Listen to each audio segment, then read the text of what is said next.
ఓయ్ foodies, train లో food రావడం అనేది కామన్ విషయం. అదే ట్రైన్ ఫుడ్ తీసుకొస్తుందంటే చాలా విచిత్రంగా ఉంది కదా. సో అందుకే రావులపాలెంలో పెట్టిన ఫుడ్ ట్రైన్ కి అయితే వచ్చేసి ఇక్కడ ఉన్న థీమ్ అయితే నాకు చాలా బాగా నచ్చేసింది.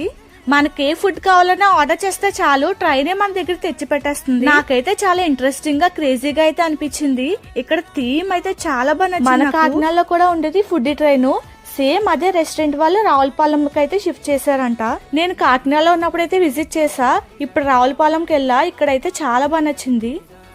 కాకినాడలో కంటే రావులపాలెంలో ఫుడ్ టేస్ట్ చాలా బాగుంది. నేనైతే వెయిట్ చేస్తున్నా ట్రైన్ ఎప్పుడు వస్తుందా, నా ఫుడ్ ఎప్పుడు తెస్తుందా అని. నేను వెయిట్ చేస్తున్న ట్రైన్ అయితే వచ్చేసింది. అన్నిటికన్నా మొగలాయ్ బిర్యానీ టేస్ట్ అయితే నాకు చాలా వెరైటీగా అనిపించింది. వాళ్ళ బిర్యానీలో అక్కడక్కడ సేమియా కూడా వేశారు. వాళ్ళ క్రేజీ కాంబినేషన్ కదా. ఎవరైనా రావులపాలెం వైపు వెళ్తే కంపల్సరీ ఈ రెస్టారెంట్ అయితే విజిట్ చేయండి, ఎందుకంటే అందరూ చాలా ఎక్సైట్మెంట్ తో ఫీల్ అవుతారు. నాకైతే ట్రైన్ వచ్చిన ప్రతిసారి చాలా థ్రిల్లింగ్ అయితే అనిపించింది. దీని అడ్రస్ వచ్చేసి రావులపాలెం ఆర్టీసీ కాంప్లెక్స్ దగ్గర అయితే ఉంటది. మస్ట్ విజిట్ అనే చెప్తా.